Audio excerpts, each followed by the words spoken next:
আবাস যোজনার প্রথম কিস্তির টাকা ছাড়া হচ্ছে বলে আজকে ঢাকঢোল পেটানো হলো। আমাদের স্পষ্ট প্রশ্ন যে আবাস যোজনা লাখ দশেক মানুষকে টাকা দিয়ে প্রায় ৪৫ লক্ষ মানুষের সঙ্গে কেন প্রতারণা করা হলো? কারণ আবাস যোজনায় ৫০ লক্ষের উপর মানুষের উপর সমীক্ষা চালিয়ে এখন টাকা দেওয়ার সময় কেন ১০ লক্ষ মানুষকে বেছে নেওয়া হলো?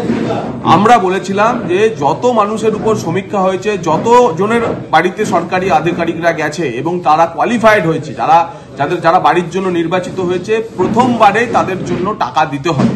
কিন্তু ৫০ লক্ষ বাড়ির মধ্যে মাত্র ১০ লক্ষ মানুষকে টাকা দিয়ে ৪০ লক্ষ মানুষের উপর গাজর ঝুলিয়ে রাখা হলো যে ২৬ সালে ভোট দিলে বাড়ি দেওয়া হবে বলে।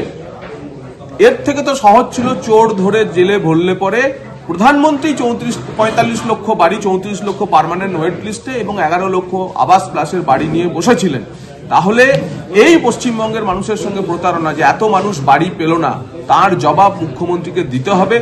এখনো যে ৪৫ লক্ষ মানুষের ৪৫ লক্ষের মানুষের প্রথম কিস্তির টাকা মাত্র ৩০,০০০ কোটি টাকা, সেটা মুখ্যমন্ত্রী রিলিজ করুন।